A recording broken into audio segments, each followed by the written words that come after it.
You're in the very, very safe and green hands of Chris Brown. Thank you, Chris. Hello.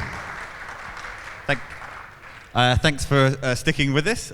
Hopefully we'll make this nice and lively to keep you awake after your glasses of wine. It's quite a thing to come onto stage after the legends of sport. So hopefully myself and the panel will be able to give you some interesting learnings and conversations about some amazing sports initiatives that are happening around the world. So I am going to start by asking Jamie. Do you want to come up first, Jamie? So Jamie is currently a professional rugby player with Great Britain Sevens, training towards the Olympic Games in Paris this summer. He's former captain of Scotland Sevens and played with Edinburgh Rugby. Alongside playing, Jamie is currently studying for his Masters in Sustainability Leadership at Cambridge University. His research is focused on how sport can influence the required uptake of sustainable technologies in the transition to net zero. Jamie recently co-wrote an open letter to World Rugby demanding environmental action, signed by hundreds of professional players, and is working with Scottish Rugby on their environmental strategy. Jamie, I'd like to say hello to everyone. And why don't you tell us your greatest or most embarrassing sporting moment to date? Oof. Most embarrassing, there's going to be plenty of them. I hate watching myself back because I'm always thinking, oh, I wish I'd done that. Or what jumps to mind? There was a match against Fiji, I remember all too well, where all we needed to do was score to get through to the quarterfinals, and I got myself over the try line and got tackled over the dead ball, which stuck with me. But on a more positive, my favourite memory has to be winning the London Sevens for the second time. We beat the New Zealand team, I think still the only Scottish team in history at any level to beat a New Zealand team. Fantastic. In the quarterfinals, and then took England in their own backyard and lifted the trophy. So that's the special memory. That one will stick in the memory, won't it? Cool. Well, thanks, Jamie. Thanks for joining me. Next, Melanie. Melanie, do you want to come up and join us? Melanie from Sino, our host today. Melanie is Assistant General Manager of Sustainability and the Head of Sustainability of Sino Group. She oversees a range of sustainability projects related to ESG. Being a specialist in the realm of sustainable development for nearly 20 years, Mel has also gained extensive experience in sustainable tourism and stakeholder engagement.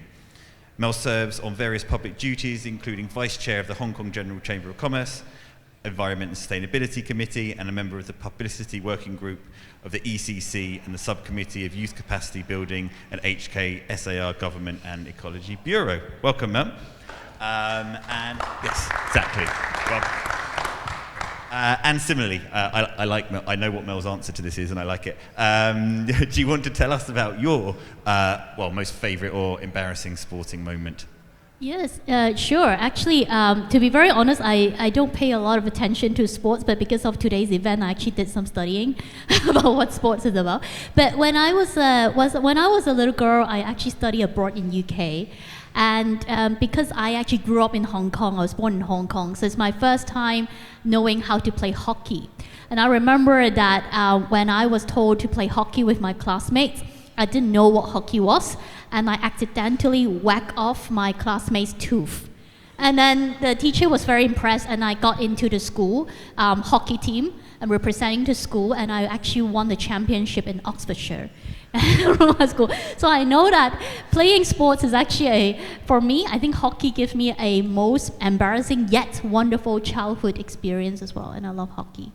Well, there we go. So they say that participation and giving it a go, that's probably half the journey. Thanks, Mel. Welcome. Thanks for joining us, and thank you so much again for Sino for hosting us today. Igul, do you want to come up and join us on stage? Igul is the Ecosystem and Sustainability Lead for the Do Asia, a renowned global platform for fostering sustainable, innovative and equitable economies, where she plays a pivotal role in co-creating and managing partnerships and empowerment programs. Additionally, Igul fulfills the role of a Count Us in Asia ambassador, actively engaging in a global movement that brings together individuals and organizations dedicated to implementing influential measures in response to the challenges of climate change. As an avid trail runner and paddler, she finds inspiration in nature, fueling her passion for environmental advocacy and climate leadership. Wow. Igul, thank you for joining us. So why don't you, is there any particular sport or sports team that you and your family have traditionally followed? Is there any particular kind of legacy sports that you have in your family? I mean, not in my family, but I spent 6 years in Argentina, so there was no chance to not follow the national football team, but probably more from the emotional point of view, because I don't know much about football. I don't play it, and I think every time there is a World Cup or Copa America, my heart is really like beating for Argentina. Yeah, probably hard to avoid it when you're living in Argentina, I'd imagine, especially with their success last year in the World Cup. And finally, Thomas. Thomas, join us on stage, please. Thomas Vogel was the Business Director Asia for Germany's largest and most successful basketball club, Alba Berlin, with the ambition to become Europe's most sustainable basketball organisation by 2025. Additionally, he is responsible for all basketball-related projects in the region for the Alba Group Asia, a globally operating recycling and environmental services company that is also the name sponsor of the basketball team since the club's founding in 1991. Thomas has been selected by the Berlin city government as the Greater Bay Area Ambassador of Berlin to promote economic exchange and strengthening the existing ties between the two regions. You know what question's coming, Thomas? Do you want to tell us about, I probably know the answer, any particular sport or particular team that kind of your family has had a legacy interest in? Yeah, sure. First of all, thank you for having me. Probably not unexpected, but I'm rooting for Alba Berlin. I grew up being a fan for Alba Berlin. I'm born and raised in Berlin. As a 10-year-old, I had my first season pass to watch the games in the back then Max Schmeling Arena, one of the most prestigious arenas in Berlin. And little did I know that a little more than 2 decades later, I would still be in touch with Alba Berlin, now in my position as a business director. So I'm a big fan of Alba Berlin. I don't just work for the company. I would be rooting for them regardless. And yeah, I will tell you a little bit more about them in a little bit. Thank you. Okay, before we get going into the discussion, Igor is going to take us through a very, very quick exercise just to get us up and listening and paying attention. So Igor, over to you briefly. Thank you. So can I ask everyone to please stand up? Okay, so we will do a practice which is called ninja breathing.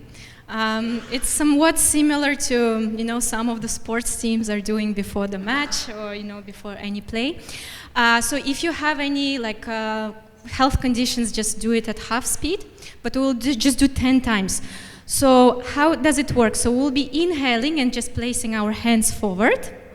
Then at the exhale, we flip and pull the hands towards the ribs and say ha. Yeah, so we do it for 10 times. Okay, let's do it together. I'll put the mic here. So hands forward. Inhale. Ha. Ha. Ha. Ha. Ha. Ha. Ha. And 8 and 9 and 10. Well done. And now just inhale once and exhale. Release. And now once again, inhale. Very well. I hope you feel energized and ready. There we go. You can tell everyone who left after lunch what they missed out on. Okay, so environmental sustainability in sport. So we've covered the S and we've covered the G this morning, but perhaps the most pressing, visual, real, and I guess tangible issues of our times is of what we're doing to tackle the climate crisis and the role that sport has on that, but also the other way around, how sport can be an agent for change. So Melanie, going to come to you first as our resident sustainability expert. Perhaps you could just give us a little bit of set the scene for us from a Hong Kong context, where we are in terms of environmental sustainability. What are our key challenges, and perhaps a little bit about what Sino is doing to address those. Great. First of all, on behalf of Sino Group, it's our privilege and our pleasure. Actually, this is not the first year we supported Hong Kong Sevens. This is actually the second year as well, but the first time that we supported this wonderful conferences, and we learned a lot this morning as well. So thank you for the opportunity for us to be one of the sponsors for this great event. Well, growing up in Hong Kong as being one of the Hong Kong citizens, I think Hong Kong is no doubt world's Asia city, where East meets West. And Hong Kong is a great platform to talk. We talk a lot about tourism these days if you look at the media and the news. And we heard a lot about culture tourism. We heard a lot about sustainable tourism.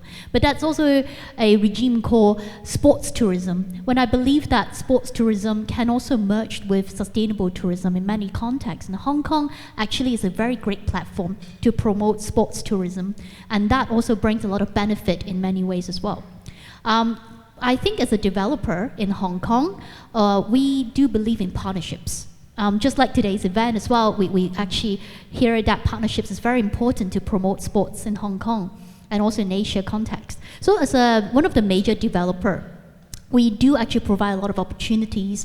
For instance, we have shopping malls in Hong Kong where we actually provide a free venue for big events, for sporting events. We support the Hong Kong break dance and athletes and also the qualifiers as well. We sponsor a lot of athletes in Hong Kong.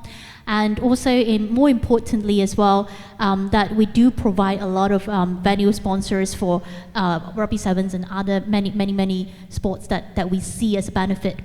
Sports also brings benefit to the community, as we have heard this morning as well. So we also work our best to also connect sports with the underprivileged communities in Hong Kong. I think one thing that I do see that as perhaps every challenge comes opportunity. I think Hong Kong is a small city, but also we do need to stay in advance and also be competitive. If we look at Asia cities like Singapore, who is doing really well in many ways as well, I think Hong Kong has a lot to learn from other Asia cities. But as this morning when we heard from the government that there are potentials such as Kai Tak is actually having a big sports area as well, I believe that's also an opportunity that also helps us. I think Hong Kong, being an Asia world city, brings in tourism potential and opportunities. I actually foresee that perhaps that can be something that we can work together. And I also, just same as ESG and sustainability, talents, very important. I mean, for the ESG, everybody looking from the ESG sustainability, we know that these days talents are in hot demand. And I think for sports as well, as I have friends in the sports area, I know that sports talent, how do we nurture the youngsters in Hong Kong to also become sports athletes? Now, I think that area is also very important. And I look forward on behalf of Sino Group and also the major developer, how we can work closely with the government and also like-minded partners to nurture youngsters to become potential sport talent. Okay, thanks, Melanie. Thomas, so this is a bit of an odd one, I guess, for most people in the room, because we will all know Alba for waste and recycling, and the brilliant job that they do to support that sector here. However, in Germany, it's the other way around, isn't it? And if we were in Berlin now talking about Alba, perhaps people wouldn't know too much about the recycling and would know more about the basketball. Do you want to kind of share with us how that link started, the value of it, what the kind of the real legacy that the Alba Group have been able to bring from the basketball sponsorship? Yes, sure. First of all, I'm very happy that people here in the room are aware of Alba in Hong Kong as an environmental service provider. My background is more basketball themed, and I will give you a little journey how it all came along, the connection between basketball and recycling, because as you said, it's quite odd, that connection. I get the question a lot, what does have basketball to do with recycling or sustainability? And it all started, Alba Berlin's journey started in 1991. Back then, the founder and the chairman of the Alba Group, which originated in 1968, was asked to save a struggling basketball club that was founded only 2 years earlier, to stay in the basketball league with the ambition to become one of the most successful men's basketball teams in Germany. And he saw it as an opportunity to use basketball as a platform to not only promote his actual company, the Alba Group, as a recycling company, but also to instill values through sports in his two sons, Eric and Axel, because you always thought basketball was a very exciting sport, and back then basketball, if at all, maybe scratched at the top 5 of most popular sports in Germany. In the meantime, a lot happened. But yeah, he saw it as a great opportunity, but also as a risk. And he wanted to show that basketball can be that suitable platform to promote environmental education, sustainability, recycling. And little did he know back then that now, more than 30 years later, Alba Berlin would be the largest basketball club in Germany and also the most successful basketball club in Germany. And of course, recycling, sustainability is the DNA of the Alba Group, but now those keywords also became the DNA of Alba Berlin. So we always try to see where are the synergies, how can we use basketball to promote the recycling side of things, and how we can use recycling to do it the other way around. And as you mentioned, Chris, in Germany, if you hear the word Alba, the majority of people will think of the basketball club as the most popular, most successful team in the country. And they don't really think so much about the waste collector that collects the waste bins, that introduced waste separation in Berlin more than 50 years ago. Here in Hong Kong and in general in Asia, nobody really knows about Alba Berlin basketball. For good reasons. We don't show games here, there are no broadcasting right deals, we don't have the traditional merchandising channels, there are no fan clubs.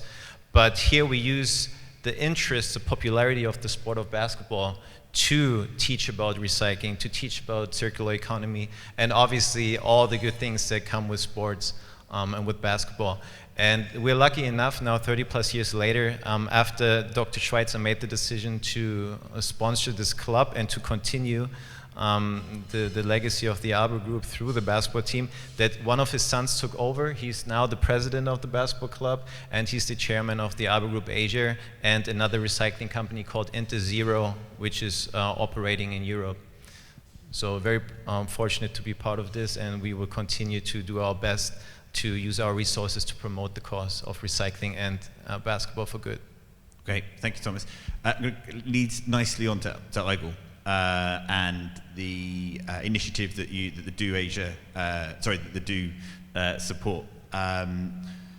It's probably not many people have heard of this, but it is a huge campaign that has run in the UK for 2 years now, in partnership with the Football Association and the Premier League, called Count Us In. So the second campaign has just come to a close, and maybe you've got some updates on the results of that campaign. So do you want to just explain to everyone what the Count Us In is, and the impact that you've been able to have in the last 2 years?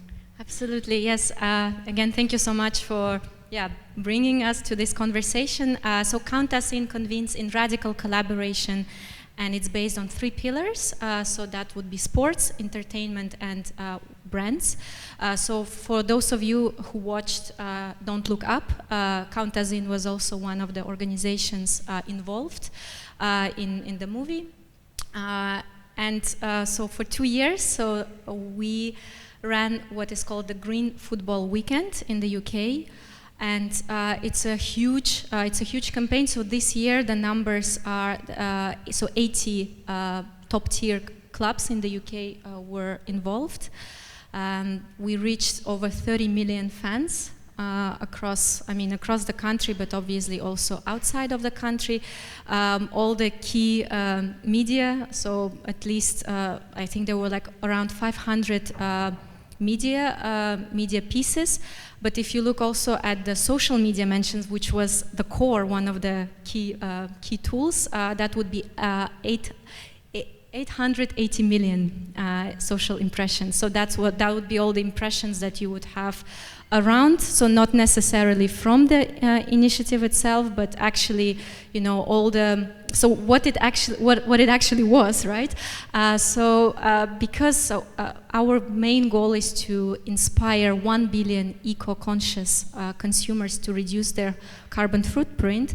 One of the easiest and straightforward ways is to do it through sport, and we know that sport obviously has a huge influence on people. So we mobilized what we call the movable middle. So it's usually the people who are aware of the climate change, but they don't really know which steps to take. They don't really know if what they do makes any difference. And quite often, most of the campaigns, overlook this massive demographics. So what we did, we reached the fans where they are, and that was obviously through some of the key figures in football. So not only the current, football players, but also, like for example, Matteo Flamini. Like he's also one of our partners. We work with him closely at the Do.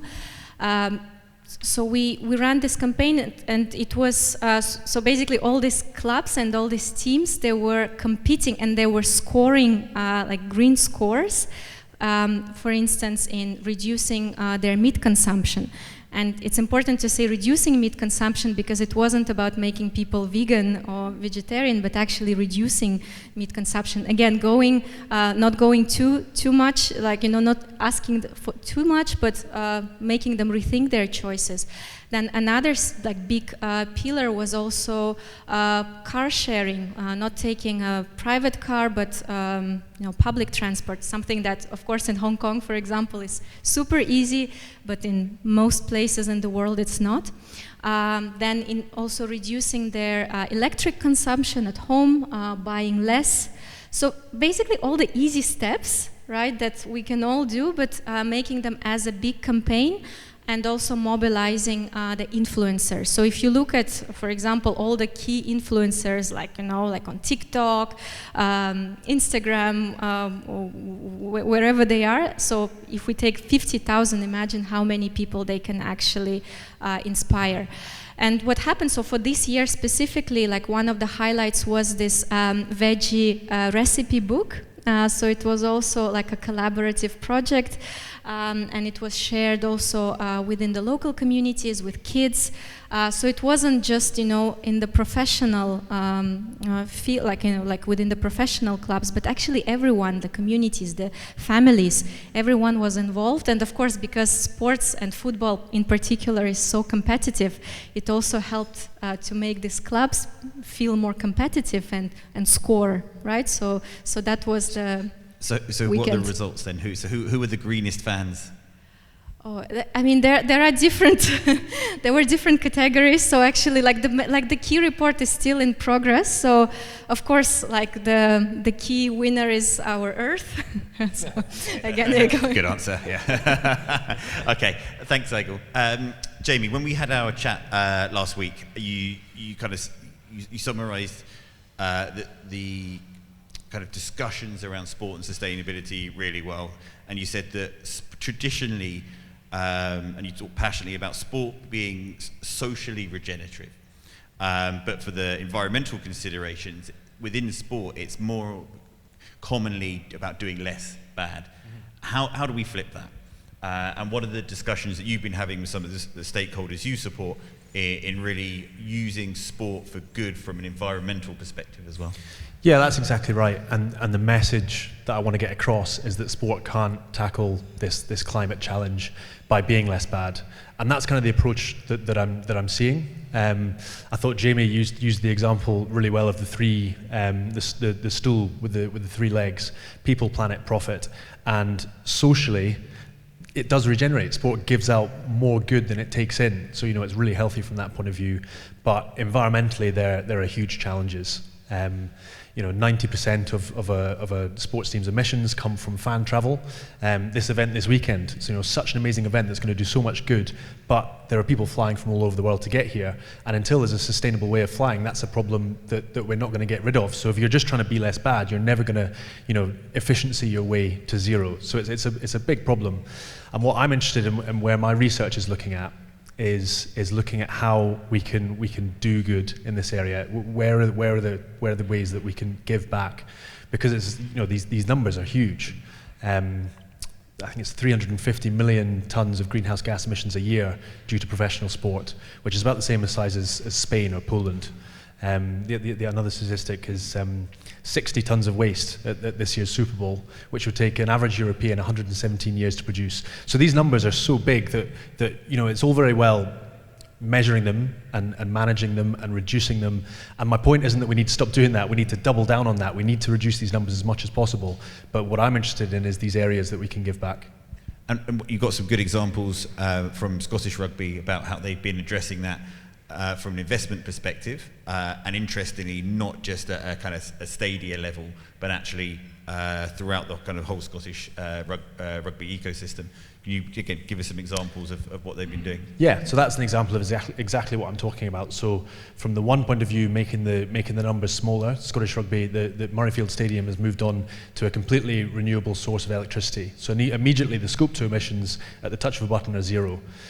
So that's about bringing those numbers down. But the part that I'm really excited about is the second part of this partnership. So Scottish Rugby signed a partnership with Scottish Gas, who themselves are transitioning to be an energy company, and £2 million of that deal was given towards going into all the clubhouses around Scotland and refurbishing them, putting in sustainable technologies, solar panels, heat pumps, putting in ventilation and putting in these technologies that we need to get to a net zero future. And I think for me, that's how net zero gets done. Scientists and politicians have these solutions. They're shouting from the rooftops, they've got 25 years to get to net zero. But take heat pumps as an example. In the UK, 70% of people don't know what heat pumps are. And just so they're an electric way of heating or cooling your home that even if we were to completely move the grid in the UK onto renewable sources, if people still have gas boilers in their homes, you're still reliant on fossil fuels.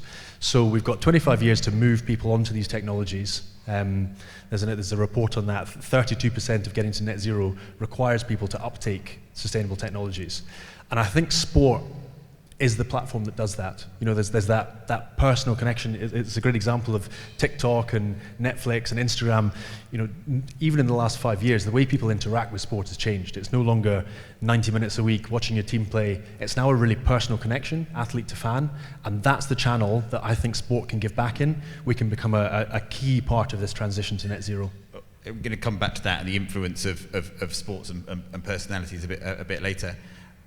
Thomas, you spoke just a moment ago, you mentioned it and in a bit more detail last week about the kind of Sports Connect initiative that goes beyond just the core of the club's operations and the role and responsibility that Alba Berlin have had out in the wider sports community. Again, do you want to talk us through that? And then perhaps try and link it back to closer to home here in Asia and what Alba Berlin are doing a bit closer to our doorstep? Yes, of course. So Sport Connects, in German words, Sport vernetzt, is one of our flagship projects that's funded by the German government and one major foundation in Germany as well.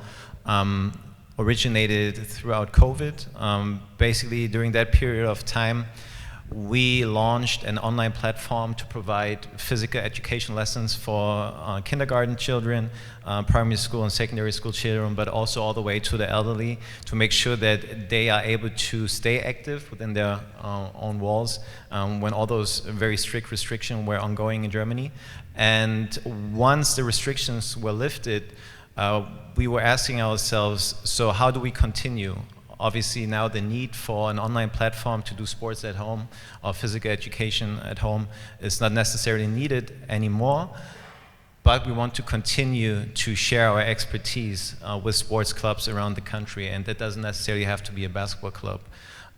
So we asked ourselves the question, how can we make sure that children across Germany from all demographics, from all economical backgrounds, social backgrounds, can participate. So we launched this campaign where we basically, as a consultant, team up with different sports clubs. Like I said, they don't have to be basketball clubs, they can be from any kind of sport. And we share our expertise. We go to their districts, their neighborhoods across Germany, and we basically share our blueprint in Berlin.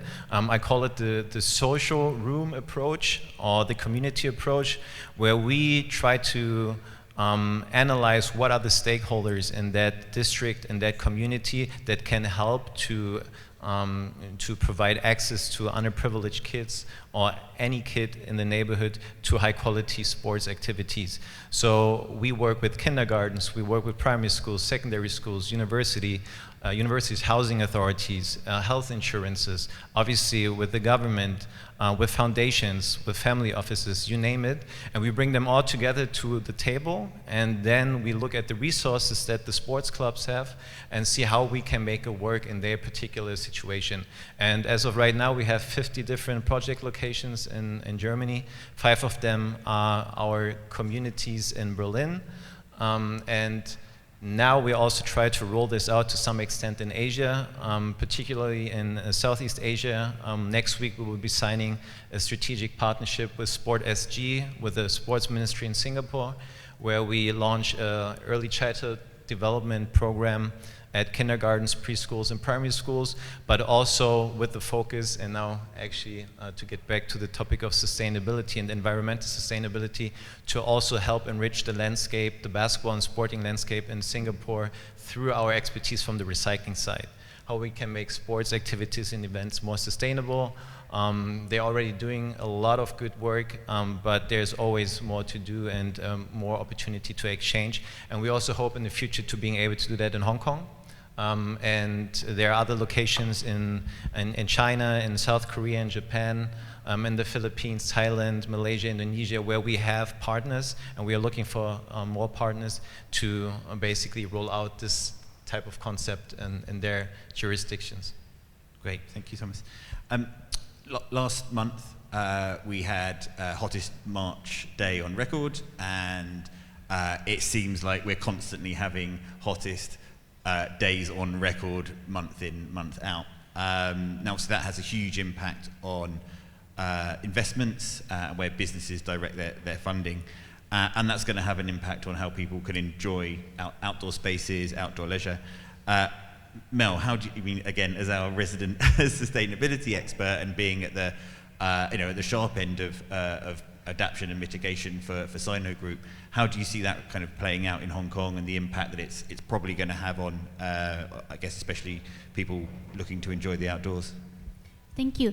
Yes, climate change is actually impacting Hong Kong, but also everywhere else in the world. We only have one Earth, and climate change is not a local issue, it's actually an international issue that we all should actually mitigate together. So bringing it even closer to exactly where we are at Fullerton, what are we doing to mitigate climate change?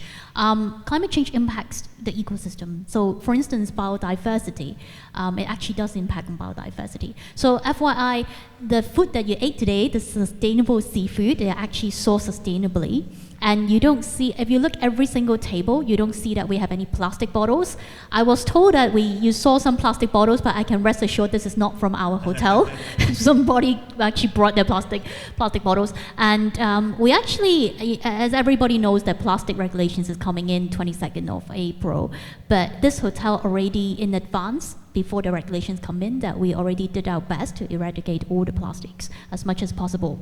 But most important of all, how do we mitigate climate change? As a developer, we have so many properties in Asia.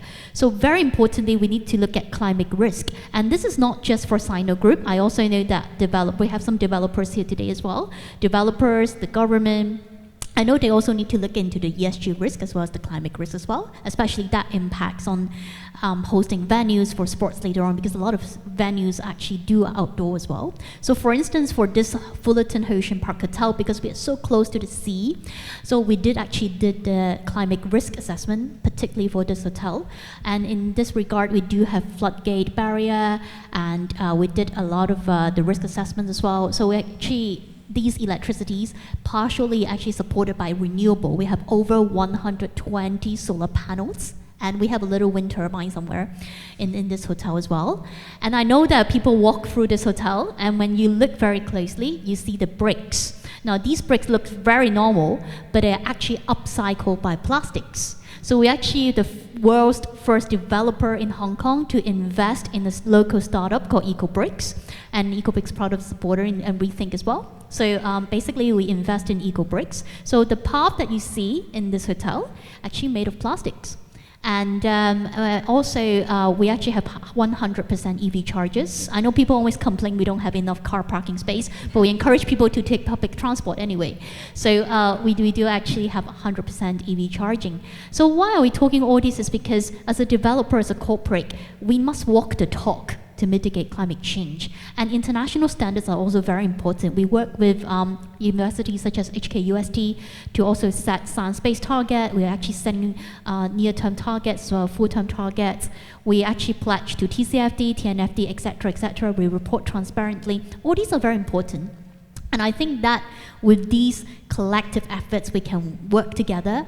Perhaps we can help to mitigate climate change together. Absolutely. I mean, it's the common theme of today. I think right from the very beginning that sustainability in sport, nothing can be achieved without doing it together. And we keep labouring the point, but I think we need to really press that home that we can't do it on our own. Moving from sort of climate risk into operational and reputational risk. You gave us some statistics last week, Jamie, about the potential for the number of sporting occasions that are at risk from climate change, and the impact that can have, both at an elite level and a grassroots level. What's your kind of experience and an understanding of how that can be addressed? I think there's two risks that I'd talk about here. One would be the risk to professional sport, professional sport itself, and the other one would be the physical risks that I think you were talking about. But the first one is just the fact that sport is not essential to society.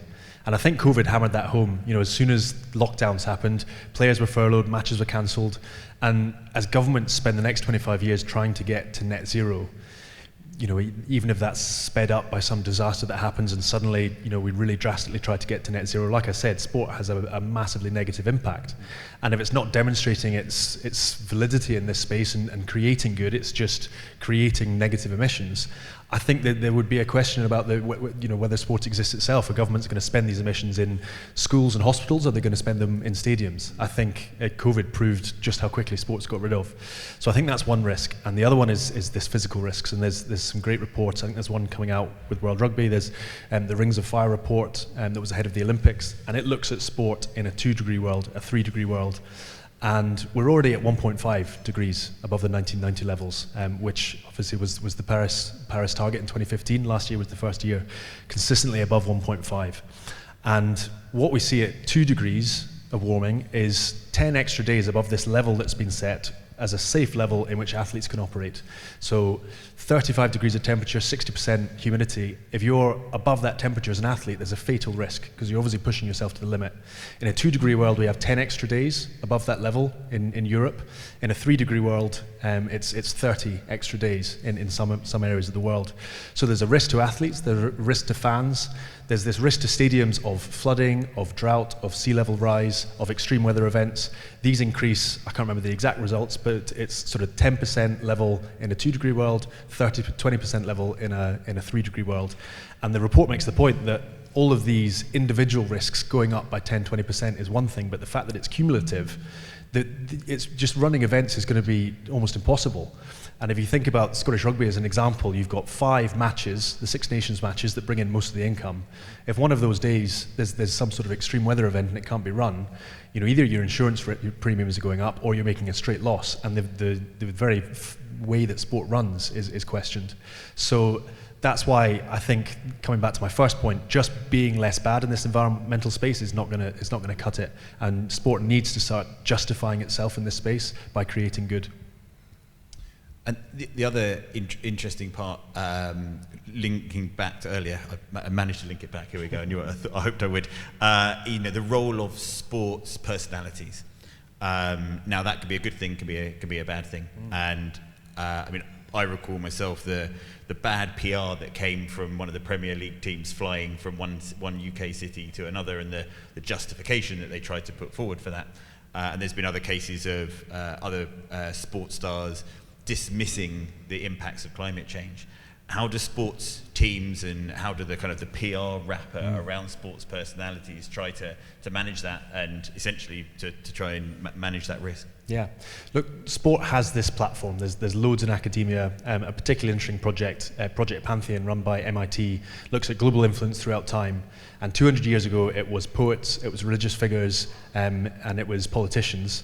And in the most recent period, 49% belong to sports people. So sport has this platform. People look at sport, and yeah, this is a thought I'm still developing. I'm sort of writing it down in my research at the moment, because the story I wanted to tell was, we've got this great platform, we can inspire people, we can do the right thing, but there's also a message in not doing the right thing and in a lack of urgency, which is something I'm still sort of coming to terms with. But exactly the example of a team choosing to fly from one city to another. I think there was an example of one, and they said, we couldn't travel by train because there was the threat of train strikes. The message is really strong if you travel by train anyway. Because we've got this platform, you need to use it in the right way. And actually, when things get tough, that's almost when you need to do the right environmental action, because it's so important. I think if sports teams that everyone's looking to face a small challenge and immediately go back to the non-environmental approach, there's a message in that, and it lets other people off the hook.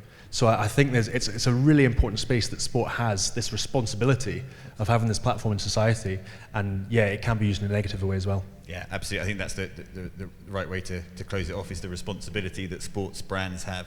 They transcend cultures, transcend geographies, and the wrong message can be even more damaging than the right message. I have no idea how much time we have got left. Not very long, I don't think. So if anyone has got a question, perhaps get yourselves ready, and we'll start to bring things to a close. We talked earlier about the sort of difficult conversations, especially when it comes to kind of safeguarding issues within sports teams. What are the difficult conversations that you've had to have in terms of perhaps environmental sustainability and getting that message across to perhaps stakeholders who don't really get it? Thomas, is anything from an Alba perspective where you're like, okay, this is a tough conversation we've got to have? I think we are quite privileged or lucky to not have to have so many difficult conversations, because 2 of our 3 main sponsors are recycling companies. So basically this runs in our blood, and our players on a professional level all the way to our employees on every other level, recreational sports, our entities that we have outside of Germany, they all believe in the same mission, to use basketball for good as a platform to promote the right causes. And we really use this as basically our motivation, not just for a short period of time. We all know if you want to be more sustainable, and if you want to make an impact with the resources that we have, it has to be a long-term approach. There's nothing that happens overnight. And if you look at sports, especially on a high level, going back to our professional teams, we know if we want to be successful, it's about this compound effect, of those small increments, every day a little bit better, making sure that this gives us the edge in the long run. And that's the same way we operate in every department across all the Alba entities. I just say the Alba Cosmos. So luckily we don't have many of those complicated conversations, quite cheerful ones where everyone believes in the same mission, and we have kind of the same strategy in place and concept to make things work in the long run. Okay. And Igor, how do you think that an initiative like Count Us In can be cloned? How could we bring initiatives at huge scale and huge impact into Hong Kong? And do you think what difficult conversations might we have to get projects like that off the ground?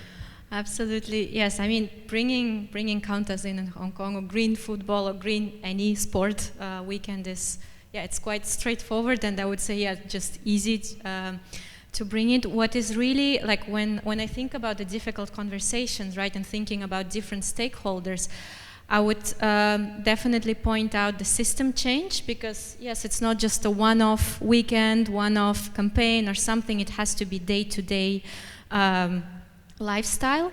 But it's not just, I mean, we often think that, yes, and the responsibility is often on people, but it's also obviously all other stakeholders. And if we look at bigger organizations, that's also where the huge impact comes from. And for example, at the Do, what we often talk about is that for companies, if they want to stay relevant in 10 years, I would even say less than 10 years, they have to change, and they have to change the way they do business, they have to change the way their leaders take decisions, and like upskill, right? Upskill constantly, upskill from top, from the board level to all employees. And we're not only talking about digital skills or like how to beat AI, but actually also about climate skills, right? Also how to avoid, not just avoid like PR scandals, but not even to have it as a conversation, like not thinking that taking a private jet is normal, but actually no, it's not, like for example Matteo Flamini, which he's a former Arsenal and Marseille defender. So he's now an entrepreneur. We also work with him. His example is probably a little bit radical, but he eats 1 time a day. He's vegan.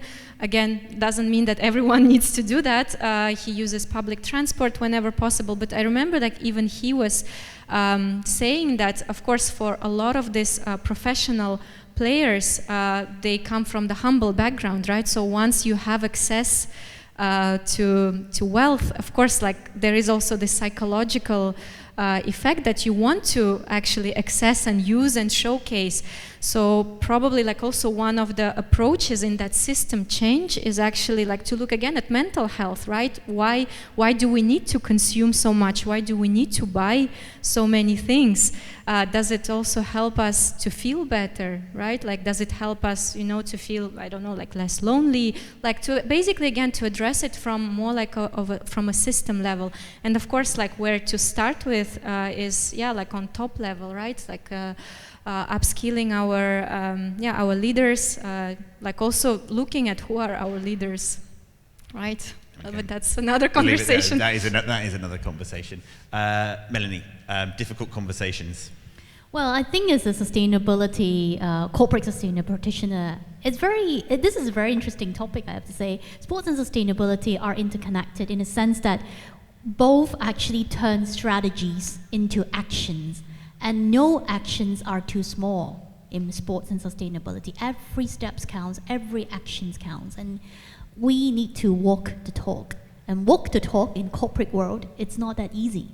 Often nowadays we heard the terminology called greenwashing, but also being criticized green hushing. I'm not saying, oh well, thank goodness Sino didn't get criticism thus far, but this is something we need to be aware of. How can we walk the talk together? And I think that's something that we can reference from sports as well, because if we look into sports, every game also tells us and teaches us about the importance of walk the talk. Every game teaches us about the importance of turning strategies into actions. And I think today's is also to remind us that we only have one Earth, and sports is a great opportunity for us to walk the talk and also turn every strategies into actions. I 100% agree. Jamie, finally, difficult conversations. Where do we have to have them in Hong Kong from a sports/sustainability perspective? I think Hong Kong is well set up from a sports sustainability point of view in terms of the public transport setting. The new stadium obviously is to high standards. So I think there's an opportunity in this space to be sort of a leading union, I suppose, in this space. In terms of difficult conversations, I'm not sure. I'm not sort of in on it, but I'd say the thing that frustrates me certainly is, having been at a number of tournaments around the world, there are these win-win situations. So an example, when we talked about plastic bottles, but years ago you'd go to tournaments, there'd be piles of plastic bottles in the hotels, in the changing rooms, and there's just so much waste that was created. And I think Vancouver Sevens was maybe one of the first to give you a reusable bottle at the start of the tournament, and then there were water fountains everywhere. And I remember speaking to the Vancouver organizer about it, and he said, well, it saved us money as well. So you've got these win-win situations, and then I was going to other tournaments, and Hong Kong now is obviously doing this well. But I would go to other tournaments, and I'd be thinking, if you're not doing the one that saves you money and is good for the environment, you're obviously not doing the tough parts. So yeah, I think that was very telling. Yeah, but I mean, I know Robbie and Christine will probably agree that there are difficult conversations that have to be had to get those initiatives over the line. So, any questions before I bring it to a close? Anything anyone is dying to ask any of us? No. Okay. Well, thank you all for joining me. Thanks for your time. Thanks for your hard work and preparing for the panel. Thank you to Robbie and the team for inviting us. Thank you very much. Thank you.